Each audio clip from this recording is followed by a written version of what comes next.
Po, zoti Muçi, replik. Atëre.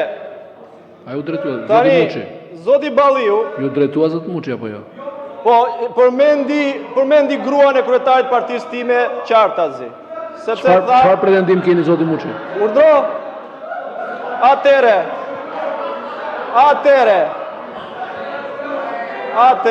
A mund ta vazhdoj replikën? Ta dëgjojmë përsëri për çfarë ka fjalën. Atëre.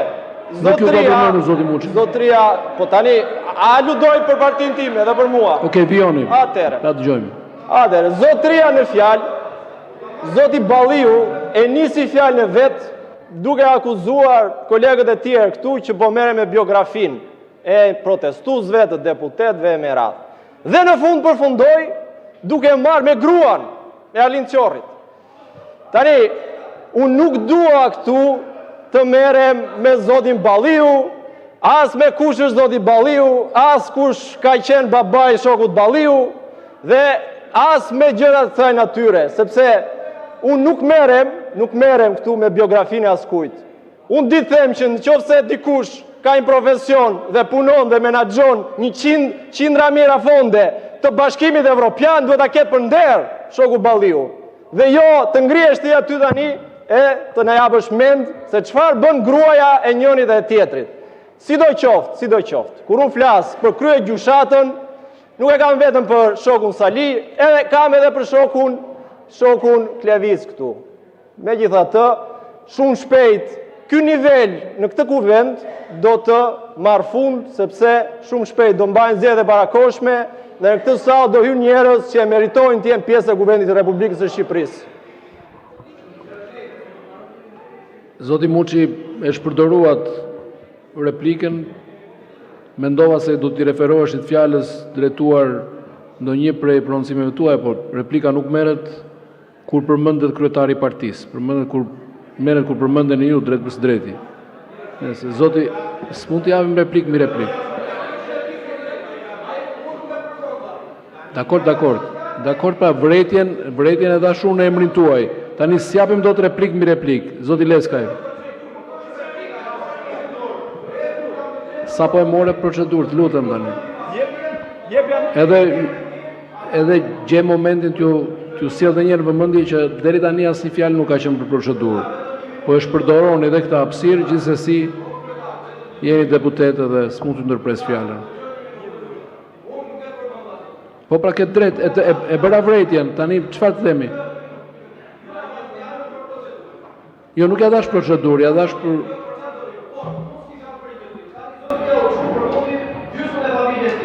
Mua më një me drejta, bërë replikën, pavarësisht nga pikën që bëni ju, apo më bëni si a kja japin fjarë për s'po t'ja japin. Mua më përkoj replikën tjetër si pas regulorët. Kur përmon tjetëri, pas ta për asë drejt, unë asë përkoj dhe asë referolla fjalisti, asë gjene që polja i, unë polja për të qka komplet tjetër.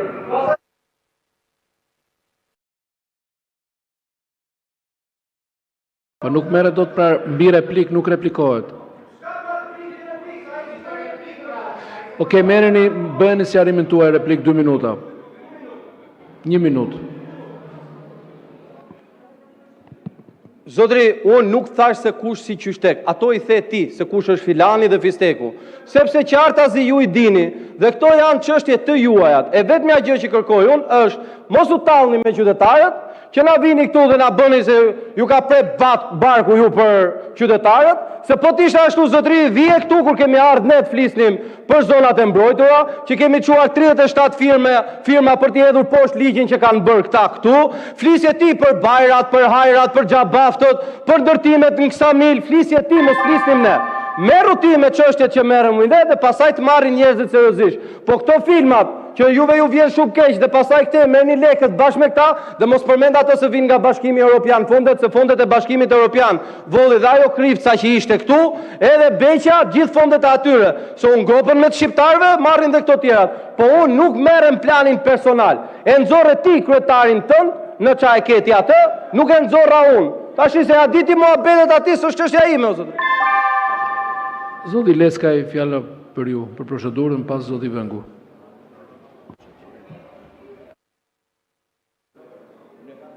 Nderuar kryetar, nderuar koleg, Patjetër sot është dita ndërkombëtare e parlamentarizmit, por nuk është kurrësesi dita e oportunizmit politik. E them këtë për një arsye shumë të thjeshtë. Patjetër që çdo protest fillon me një hall, një shqetësim, patjetër rreth saj vinë pastaj dhe dy grupime, ata që janë përfituesit dhe ata që janë sponsorizuesit. Dhe i pam sot të shpalosin mendimet e tyre, leksionet e tyre për protestën. Protestuesi duhet të dëgjohet, ama përfituesit dhe sponsorizuesit vetëm meritojnë demaskim.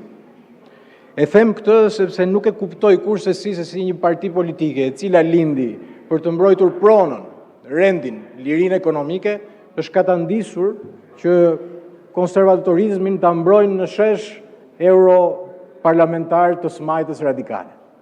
Kaq keq janë katandisur kolegët tanë të krahut konservator, si ka mundësi që bini pre e infokracisë dhe bini pre oportunizmit në këtë mënyrë.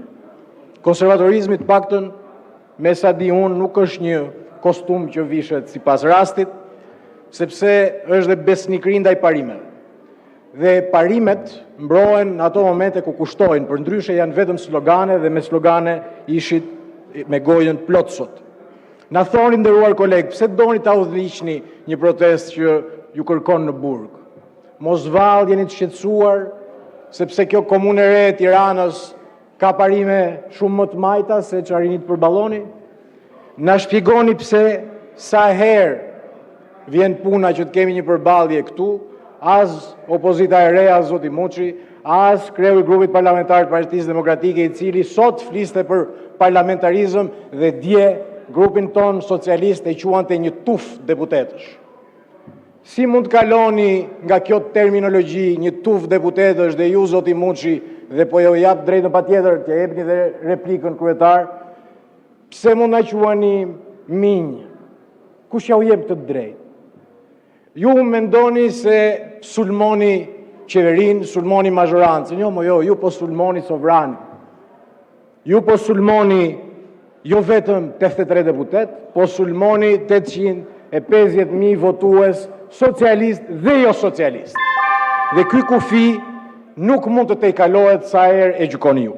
Sepse betejë e vërtet sot nuk është fare midis qeverisë dhe protestës. Jo. Betejë e vërtet sot është midis politikës institucioneve, politikës shëndërtuese dhe politikës si puna juaj të oportunizmit dhe të linçimit me spektakël. Ju falenderoj. Faleminderit, zoti Bars Pajia për procedurë.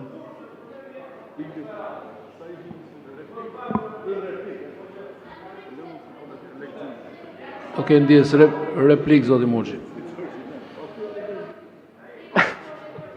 Ka qërë sa po më jepni mundësinë e replikës, duke se po i fryni dhe ju teorive konspirative të kësaj anës tjetër, kështu që megjithatë.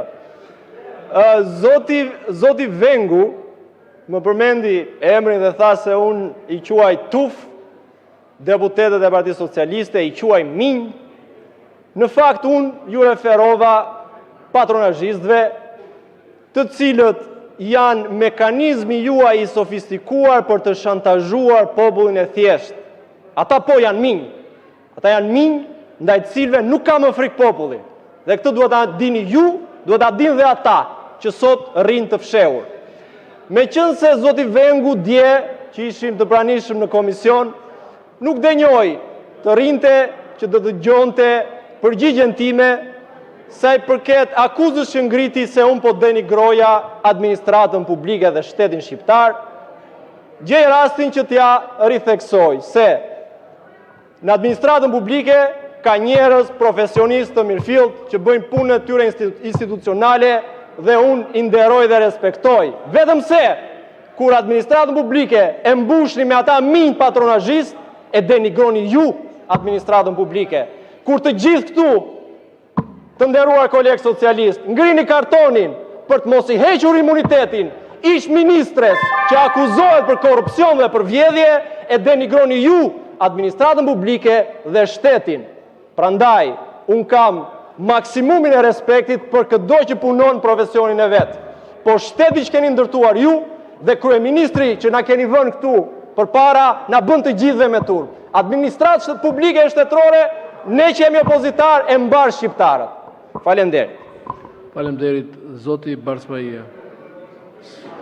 Zoti kryetar, replik. e kërkova fjalën për procedurë, për denoncu edhe në cilësinë e kryetarit të Komisionit të Shëndetësisë, por edhe si mjek dhe qytetar i thjesht i këtij vendi, gjuhën e turpshme me cilën kryeministri shqiptar ju drejtua gjatë atyre vizitave të tij inauguruese propagandistike në sistemin shëndetësor shqiptar, ju drejtua pacientëve të cilët kërkojnë më shumë ilaçe, ju drejtua duke i quajtur qenë që lehin. Gjithashtu, qenë që lehin quajti edhe familjarët e tyre, të cilët kërkojnë më shumë shërbime ndaj atyre familjarëve të cilët i shohin duke luftuar çdo ditë për shëndetin dhe për jetën e tyre. Qenë që lehin, kryeministri shqiptar quajti dje edhe gazetarët të cilët denoncojnë situatën katastrofike ku ndodhet sistemi shëndetësor shqiptar dhe korrupsionin masiv që e ka përfshirë. Qenë që lehin, kryeministri dje quajti edhe ato mjek të cilët gjejnë kurajën për denoncu mangësitë e theksuara në sistemin shëndetësor shqiptar. Dhe nga ky parlament desha t'i them, masi nuk është pothuaj kur prezent, desha t'i drejtohem duke thënë që ato nuk janë lehje, po janë ulurima dhe britma shpirti të atyre pacientëve të cilët luftojnë me vdekjen dhe janë të abandonuar nga shteti shqiptar. Ndërsa teksa shohin kryeministrin i cili harxhon 4 milion euro për kopshtin Eden në kryeministrinë e tij. Janë britma shpirti të familjarëve, të cilët shohin vuajtjet e të afërmëve të tyre, të abandonuar nga shteti, teksa kryeministri harxhon 33.000 euro verë për qefit e tija. Janë britma shpirti të mjekëve, të gazetarëve, të pacientëve në nevojë, teksa luftojnë me vdekjen dhe shohin kryeministrin e tyre të harxhojë 24 milion euro për avionet privat. Të gjitha këto duhet të ishin pjesë e përgjegjësisë dhe ndërgjegjës të një kryeministri normal në një vend normal. Por sot, ashtu si shumica e shqiptarëve etiketojnë, nuk kemi të bëjmë me një kryeministër, por kemi të bëjmë me një abuzues dhe hajdut të fondeve të qytetarëve të vet. Faleminderit. Tërheqë vëmendje edhe për ju, zoti Spaia, përdorimin e fjalëve të papërshtatshme. Zoti Luciano Boçi. Dhe vijoj me rendin e ditës pas fjalës.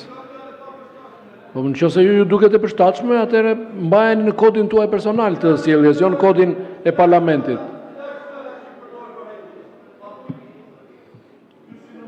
Të lutem.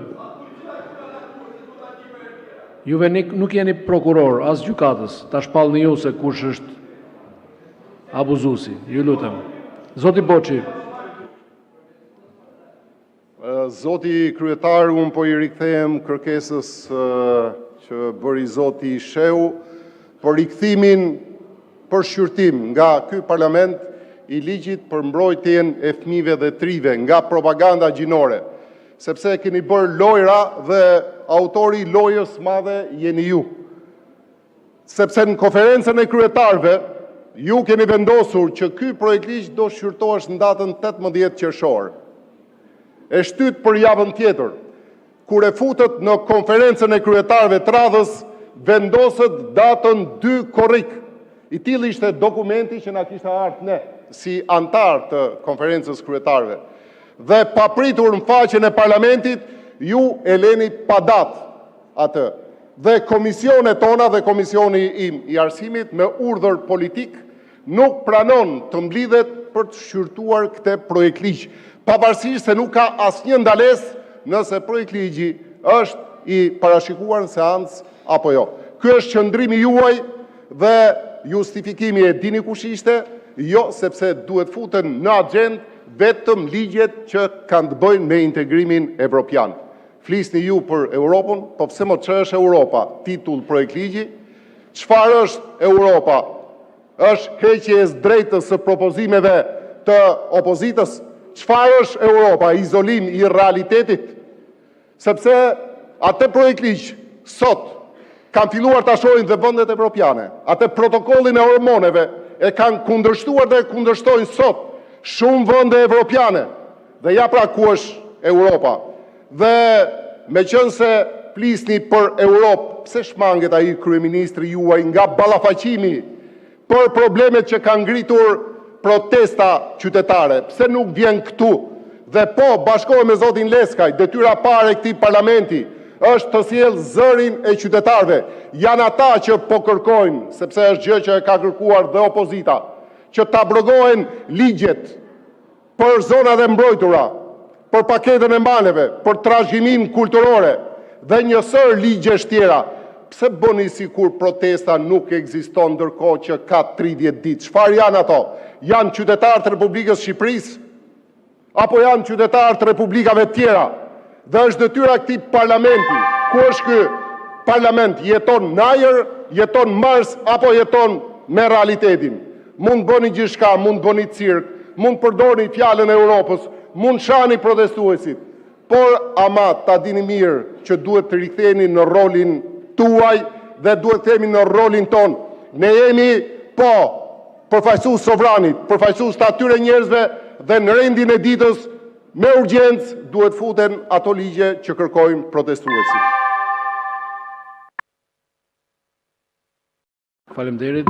Vijojmë me rendin e ditës, pika e 3, projekt ligji për kontrolle zyrtare dhe aktivitete të tjera zyrtare të kryera për të garantuar zbatimin e legjislacionit për ushqimin dhe ushqimin për kafsh, të rregullimeve për shëndetin e mirëqenien e kafshëve, si dhe për shëndetin e bimëve e të produkteve për mbrojtjen e bimëve në Republikën e Shqipërisë. Referuar në nenit 73, pika 2, fillojmë me prezantimin.